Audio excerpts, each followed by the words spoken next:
சத்தீஸ்கரில் பாதுகாப்பு படையினர் நடத்திய என்கவுண்டரில் சுமார் 30 நக்சலைட்டுகள் கொல்லப்பட்டனர். சத்தீஸ்கர் மாநிலம் நாராயண்பூர் தண்டேவாடா எல்லைப் பகுதியில் உள்ள அபுச்மத் என்ற இடத்தில் நக்சலைட்டுகள் நடமாட்டம் இருப்பதாக உளவுத்துறைக்கு தகவல் கிடைத்தது.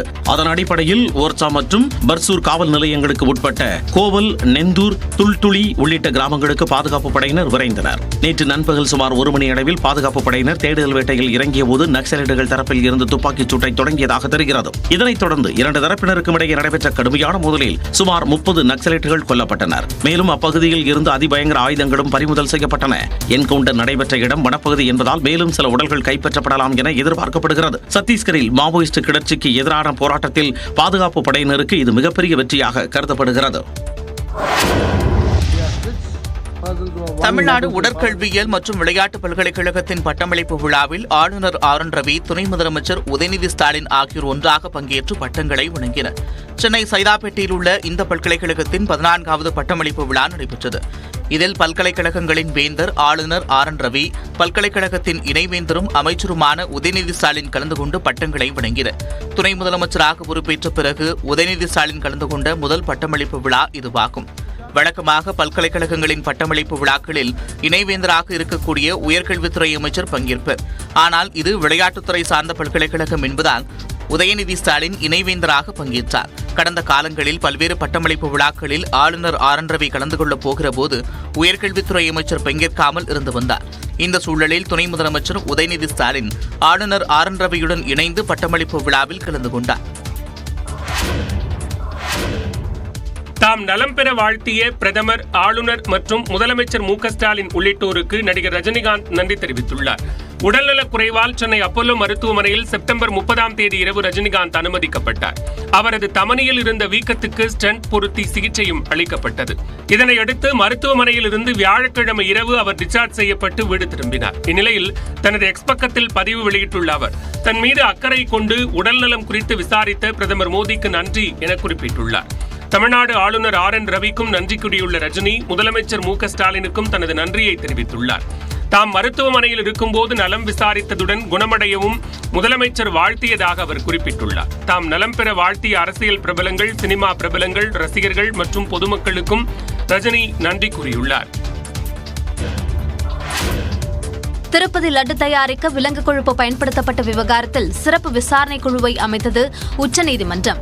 திருப்பதி லட்டு தயாரிக்க விலங்கு கொழுப்பு பயன்படுத்தியதாக எழுந்த குற்றச்சாட்டு தொடர்பாக பல்வேறு மனுக்கள் உச்சநீதிமன்றத்தில் தாக்கல் செய்யப்பட்டிருந்தன. இந்த மனுக்கள் நீதிபதிகள் பி.ஆர். கவாய், கே.வி. விஸ்வநாதன் அமர்வில் விசாரணைக்கு வந்தது. அப்போது இந்த விவகாரம் தொடர்பாக ஆந்திர மாநில அரசு அமைத்துள்ள சிறப்பு விசாரணை குழுவிற்கு பதிலாக புதிய சிறப்பு விசாரணை குழுவை அமைத்து நீதிபதிகள் உத்தரவிட்டனர். அதில் 2 சிபிஐ அதிகாரிகள், 2 ஆந்திர மாநில காவல்துறை அதிகாரிகள் மற்றும் இந்திய உணவு பாதுகாப்பு மற்றும் தர நிர்ணய ஆணைய பிரதிநிதி ஆகியோர் குழுவில் இடம் பிடித்துள்ளனர். இந்த விசாரணை குழுவை சிபிஐ இயக்குநர் கண்காணிப்பார் என்றும் உத்தரவிட்டனர். கோடிக்கணக்கான பக்தர்களின் உணர்வு மற்றும் நம்பிக்கையை கருத்தில் கொண்டு இந்த முடிவு எடுக்கப்பட்டதாக கூறிய நீதிபதிகள், நீதிமன்றத்தை அரசியலுக்கான களமாக பயன்படுத்த அனுமதிக்க முடியாது என்றும் காட்டமாக தெரிவித்தனர். Supreme Court has ordered for the independent SIT constituted by 2 from CBI, 2 from State Police and 1 from Food Safety Authority. And Supreme Court has disposed of the petition by commenting that if there will be anything, you can again approach the court while during pendency of the investigation. Tirupati laddu விவகாரத்தில் சிறப்பு விசாரணை குழு அமைக்கப்பட்டிருப்பதற்கு ஆந்திர முதலமைச்சர் சந்திரபாபு நாயுடு வரவேற்பு தெரிவித்துள்ளார். இதேபோன்று திருப்பதி தேவஸ்தானமும் வரவேற்பு தெரிவித்துள்ளது. ஆயுத பூஜை மற்றும் தொடர் விடுமுறையை ஒட்டி வரும் 9 மற்றும் 10ஆம் தேதிகளில் பல்வேறு பகுதிகளில் இருந்து சிறப்பு பேருந்துகள் இயக்கப்படும் என்று அரசு போக்குவரத்து கழகம் அறிவிப்பு வெளியிட்டுள்ளது. இதன்படி கிளாம்பாக்கத்தில் இருந்து திருவண்ணாமலை, மதுரை உள்ளிட்ட ஊர்களுக்கு வழக்கமாக இயக்கப்படும் பேருந்துகளுடன் புதன்கிழமை 225 சிறப்பு பேருந்துகளும், வியாழக்கிழமை 880 சிறப்பு பேருந்துகளும் இயக்க திட்டமிடப்பட்டுள்ளது. இதேபோல சென்னை கோயம்பேட்டில் இருந்து நாகை, வேளாங்கண்ணி, திருவண்ணாமலைக்கு புதன்கிழமை 35 பேருந்துகளும், வியாழக்கிழமை 265 பேருந்துகளும் இயக்கப்பட உள்ளது. இதேபோல் பெங்களூரு, திருப்பூர் உள்ளிட்ட பகுதிகளில் இருந்து பல்வேறு ஊர்களுக்கு புதன்கிழமை 200 சிறப்பு பேருந்துகள் இயக்கப்பட இருக்கின்றன. மாதவரத்தில் இருந்து பல ஊர்களுக்கும் வருகின்ற 9, 10 ஆகிய தேதிகளில் 110 சிறப்பு பேருந்துகளும் இயக்கப்பட உள்ளன.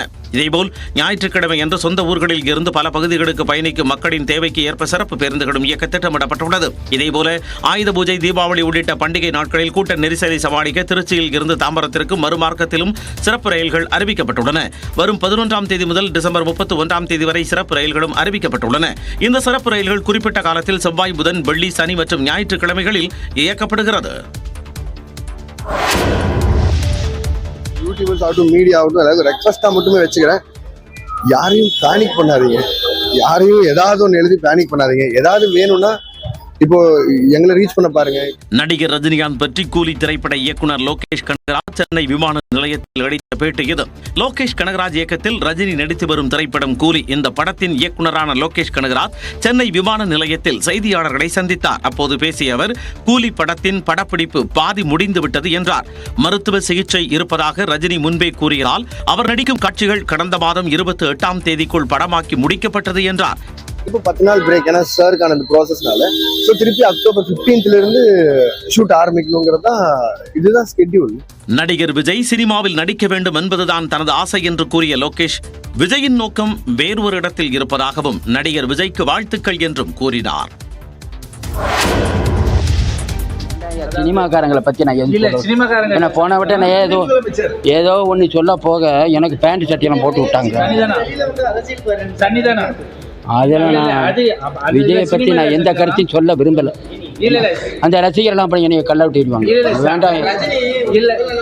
நடிகர் விஜய் பற்றி ஏதேனும் கருத்து கூறினால் அவரது ரசிகர்கள் தாக்குவார்கள் என்று மதுரை ஆதீனம் அச்சப்பட்ட காணொலிதான் இது. மதுரை வைகை ஆற்றை சுத்தம் செய்வதற்கு பணம் கேட்டு 3 பேர் வந்ததாகவும் பணம் தர முடியாது என தான் கூறியதால் தன்னை பற்றி அவதூறு வரப்புவதாக மதுரை ஆதீனம் குற்றம் சாட்டியுள்ளார். இது தொடர்பாக செய்தியாளர்களை சந்தித்த அவர் தனக்கே உரிய பாணியில் பதிலளித்தார். வைகையை சுத்தம் பண்ணணும், அதுக்கு நீ பணம் தானே கேட்குறாங்க. 15,000 ரூபா கேட்குறான் ஒரு நாளைக்கு. அது 20 நாளாம். என்ன ஆச்சு? நீ செய்வேங்கிறது என்ன அத்தாரிட்டி? நீ வேற வான்னு கூப்பிட்றானுங்க. எனக்கு அவங்கள கண்டவனே சந்தேகம் வந்துருச்சு. வக்கீலுங்கிறான், ஒரு நாளைக்கு 15,000 ரூபா பணம் கொடுக்கன்னா முன்ன பின்னவே எனக்கு தெரியாது. என்னைய வேற அங்கே வாங்குறானுங்க. என்னைய கொண்டு வையரை தள்ளி விட்டுட்டானு என்ன பண்ண? எனக்கு நீச்சல் வேற தெரியாது. நீ இன்னும் போப்பா வெளியேன்ட்டேன். திருப்பதி லட்டு வைணவ பிரச்சனை என்றும் அது குறித்து தான் கருத்து தெரிவிக்க மாட்டேன் என்றும் மதுரை ஆதீனம் குறிப்பிட்டார். அதேபோன்று சனாதனம் குறித்து பவன் கல்யாண் பேசியது, ரஜினிகாந்தின் உடல்நிலை உள்ளிட்டவை தொடர்பாகவும் பேச மாட்டேன் என்றும் மதுரை ஆதீனம் தெரிவித்தார். தூத்துக்குடியில் புத்தக திருவிழாவின் 2ஆம் நாளில் பல்வேறு கலை நிகழ்ச்சிகள் நடைபெற்றன. தூத்துக்குடி சந்திரப்பேரி பகுதியில் வரக்கூடிய 13ஆம் தேதி வரை புத்தக கண்காட்சி நடைபெறவுள்ளது. புத்தக திருவிழாவின் 2ஆம் நாளான நேற்று மாணவர்களின் பல்வேறு கலை நிகழ்ச்சிகளுக்கு ஏற்பாடு செய்யப்பட்டிருந்தது.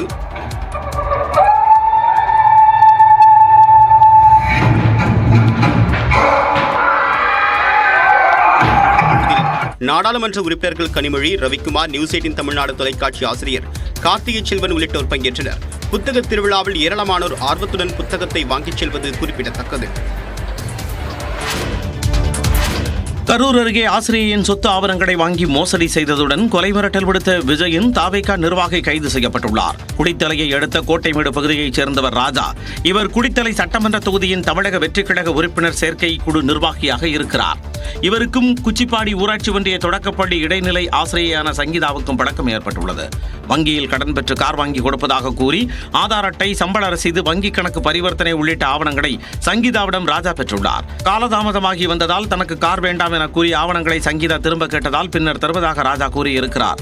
ஆனால் அடுத்த மாதம் முதல் வங்கி கணக்கில் இருந்து 19,600 ரூபாய் கார் கடன் பெற்றதற்கான முதல் தவணை தொகை எடுக்கப்பட்டதால் சங்கீதா அதிர்ச்சி அடைந்தார். இதுகுறித்து கேட்டதற்கு ராஜா கொலை மிரட்டல் விடுத்ததால் குளித்தலை காவல் நிலையத்தில் புகார் அளித்தார். இதையடுத்து ஆவணங்களை பயன்படுத்தி ஹோண்டா கார் வாங்கி மோசடி செய்த ராஜாவை குளித்தலை காவல்துறையினர் கைது செய்து சிறையில் அடைத்தனர். தாவைக்கா மாநாடு நடைபெறவுள்ள நிலையில் விஜய் கட்சி நிர்வாகி ஒருவர் மோசடி வழக்கில் கைதானது அப்பகுதி மக்களிடையே அதிர்ச்சியை ஏற்படுத்தியுள்ளது. சென்னை மதுரவாயிலில் தனியார் கல்லூரி மாணவர் மீது சக மாணவர்கள் கொலைவெறி தாக்குதலில் ஈடுபட்ட காட்சிதான் இது. கல்லூரி முடிந்து மாணவர்கள் அனைவரும் வீட்டிற்கு புறப்பட்டனர். அப்போது கல்லூரிக்கு வெளியே உள்ள சாலையில் நடுவே ஒரு மாணவரை 10க்கும் மேற்பட்ட மாணவர்கள் சேர்ந்து அடித்து உதைத்ததால் பரபரப்பு ஏற்பட்டது. மாணவர்களின் வெறிச்செயலை பார்த்து வாகன ஓட்டிகள் அதிர்ச்சி அடைந்தனர். இந்த சம்பவம் தொடர்பாக மதுரவாயல் காவல் நிலைய போலீசார் விசாரணை நடத்தி வருகின்றனர். வாகனத்தை நிறுத்துவது தொடர்பாக ஏற்பட்ட மோதலை தொடர்ந்து மாணவர் மீது தாக்குதல் நடத்தப்பட்டதாக முதற்கட்ட விசாரணையில் தெரியவந்துள்ளது. ஈரோடு மாவட்டத்தில் எலி காய்ச்சலின் பாதிப்பு அதிகரித்து வருவதால் மக்கள் அச்சமடைந்துள்ளனர். ஈரோடு மாவட்டம் அந்தியூரை அடுத்த அம்மாப்பேட்டை பூனாட்சி பகுதியில் தனியார் தொழிற்சாலையின் கட்டுமானத்திற்காக வட மாநிலங்களில் இருந்து புலம்பெயர்ந்த தொழிலாளர்கள் 100க்கும் மேற்பட்டோர் வந்து வேலை செய்து வருகின்றனர். அவர்களில் 5 பேருக்கு காய்ச்சல் ஏற்பட்டுள்ளது. பரிசோதனையில் பிபின்குமார், பரணித்தர் ஆகிய 2 பேருக்கு எலி காய்ச்சல் இருப்பது உறுதி செய்யப்பட்டதால் அவர்கள் சிகிச்சைக்காக பவானி அரசு மருத்துவமனையில் சேர்க்கப்பட்டனர். இதனைத் தொடர்ந்து புலம்பெயர் தொழிலாளர்கள் பணிபுரிந்து வரும் பகுதியில் மருத்துவக் குழுவினர் நோய் தடுப்பு நடவடிக்கைகளை மேற்கொண்டு வருகின்றனர். அந்தியூர் பகுதியில் எலி காய்ச்சலால் சில தினங்களுக்கு முன்பு சிறுவன் உயிரிழந்த நிலையில் தற்பொழுது 3 பேர் எலி காய்ச்சலுக்காக சிகிச்சை பெற்று வருகின்றனர். இதனால் ஈரோடு மாவட்டத்தில் எலி காய்ச்சல் வேகமாக பரவி வருகிறதா என பொதுமக்கள் மத்தியில் அச்சம் ஏற்பட்டுள்ளது.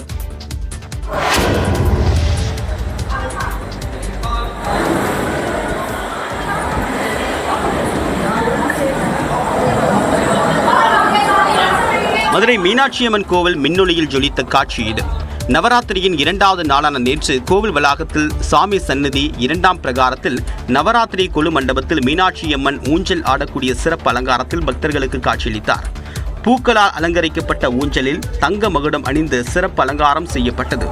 சிவபெருமான் திருவிளையாடல்களை எடுத்து செல்லக்கூடிய வகையில் அமைக்கப்பட்டுள்ள கொலு மண்டபத்தில் 13 அரங்குகள் அமைக்கப்பட்டு பிட்டுக்கு மண் சுமத்தல், நாரைக்கு முக்தி கொடுத்தல் உள்ளிட்ட பல்வேறு புராணங்கள் இடம் பிடித்தன. நவராத்திரி விழாவை ஒட்டி ஏராளமான பக்தர்கள் அங்கு குவிந்து வழிபட்டனர்.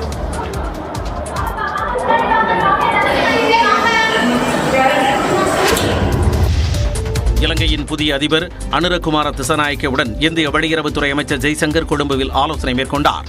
இலங்கையில் அண்மையில் நடந்து முடிந்த அதிபர் தேர்தலில் ரணில் விக்ரமசிங்கே படுதோல்வியை தழுவினார். புதிய அதிபராக அனுரகுமார திசாநாயக்க பொறுப்பேற்றுள்ளார். இந்த நிலையில் இந்திய இலங்கை இடையிலான நல்லுறவை பேணிக்காக்கும் வகையில் வெளியுறவுத்துறை அமைச்சர் ஜெய்சங்கர் இலங்கை சென்றார். கொழும்பு விமான நிலையம் சென்றடைந்த அவரை இலங்கை வெளியுறவு அமைச்சர் விஜிதா ஹெரத் வரவேற்றார்.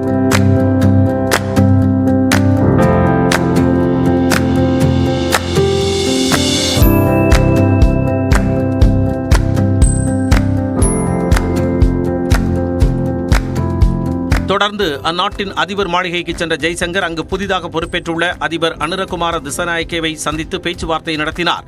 அப்போது மீன்வளம், பாதுகாப்பு உள்ளிட்ட விவகாரங்கள் குறித்த ஆலோசனை நடத்தப்பட்டதாகவும் இலங்கையின் பொருளாதார மீட்பு நடவடிக்கைக்கு இந்தியா உதவும் என்று ஜெய்சங்கர் உறுதியளித்ததாகவும் எக்ஸ் தளத்தில் இலங்கை அதிபர் பதிவிட்டுள்ளார்.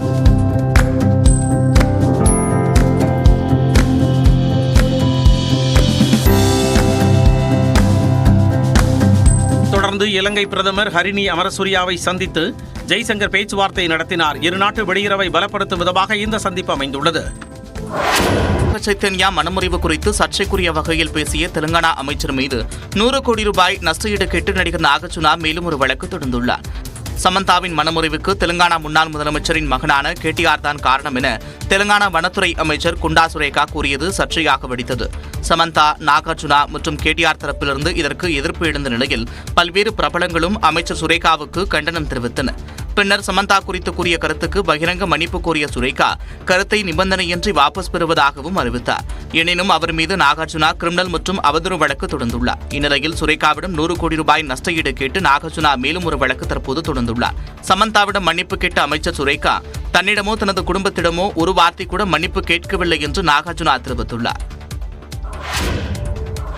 உலகக்கோப்பை மகளிர் T20 போட்டி தொடரில் தனது முதல் லீக் போட்டியிலேயே நியூசிலாந்து அணியிடம் இந்திய அணி தோல்வியடைந்தது. மகளிர் T20 கிரிக்கெட் போட்டிகள் கடந்த 3ஆம் தேதி தொடங்கி நடைபெற்று வருகின்றன. இந்நிலையில் இந்திய மகளிர் அணியின் முதல் லீக் போட்டி துபாயில் நேற்றிரவு நடைபெற்றது. டாஸ் வென்ற நியூசிலாந்து முதலில் பேட்டிங் செய்தது. இந்திய வீராங்கனைகள் வீசிய பந்துகளை எதிரணி வீராங்கனைகள் பதம் பார்த்தனர். நியூசிலாந்து தரப்பில் ஆட்டமிழக்காமல் சோஃபி டெவின் 57 ரன்கள் குவித்தார். 20 ஓவர்கள் முடிவில் 4 விக்கெட்டுகளை இழந்த நியூசிலாந்து அணி 160 ரன்கள் குவித்தது. 161 ரன்கள் என்ற இலக்கை விரட்டிய இந்திய வீராங்கனைகள் அடுத்தடுத்து விக்கெட்டுகளை இழந்து அதிர்ச்சி அளித்தனர். கேப்டன் ஹர்மன்பிரீத் கவுர் மட்டுமே அதிகபட்சமாக 15 ரன்கள் எடுத்தார். மற்ற வீராங்கனைகள் பிரகாசிக்க தவறியதால் இந்திய அணி 19 ஓவர்களின் முடிவில் 102 ரன்களை மட்டுமே எடுத்து தோல்வியடைந்தது. 58 ரன்கள் வித்தியாசத்தில் நியூசிலாந்து அணி அபார வெற்றி பெற்றது.